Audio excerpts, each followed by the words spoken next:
Welcome to my YouTube channel.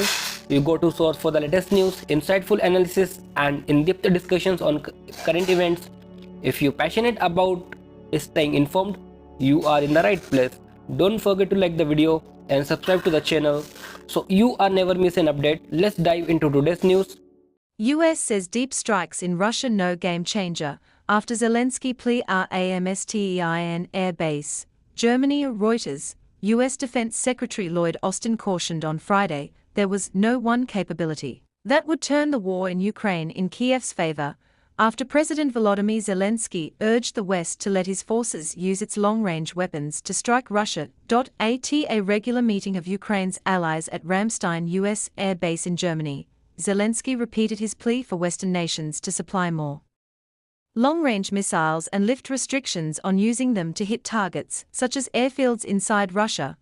Austin said Washington and its allies would continue to give strong support to Ukraine in fighting Russia's invasion, announcing another $250 million in U.S. security assistance, but questioned by reporters. The Pentagon chief pushed back on the idea that allowing deep strikes inside Russia with Western weapons would be a game-changer. He said Russia had already moved aircraft that launch glide bombs into Ukraine beyond the range of U.S.-supplied attack missiles. There's no one capability that will in and of itself be decisive in this campaign, Austin told reporters at the end of the meeting. There's no one capability that will in and of itself be decisive in this campaign, Austin told reporters at the end of the meeting. He also said Ukraine had capabilities of its own such as drones to hit targets inside Russia that were beyond the reach of ATACMS and British-supplied Storm Shadow missiles. There are a lot of targets in Russia, big country, obviously, Austin said. And there's a lot of capability that Ukraine has in terms of UAVs, unmanned aerial vehicles, and other things to address those targets. Among other donations, Germany pledged to supply an additional 12 self-propelled howitzers to Kiev, while Canada said it planned to send 80,840 surplus small unarmed air-to-surface rockets, as well as 1,300 warheads in the coming months. Zelensky made his first appearance at a Ramstein meeting at an important moment in the 2.5-year-old war. Ukrainian forces have made a surprise offensive into Russia's Kursk region even as Russian forces focus on seizing the city of Pokrovsk in eastern Ukraine, a logistics hub for Kiev's war effort. We need to have this long-range capability not only on the occupied territory of Ukraine, but also on Russian territory, yes, so that Russia is motivated to seek peace, Zelensky said, in remarks that drew support from countries including Baltic nations Lithuania and Estonia. Red line. Zelensky has long pushed back against allies who have supplied long-range weapons, but told Kiev they cannot use them deep inside Russia for fear of instigating a direct conflict between the West and Russia's President Vladimir Putin.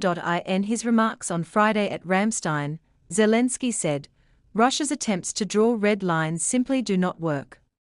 The talks in Germany came as Americans prepare for a November presidential election that could have major implications for Ukraine.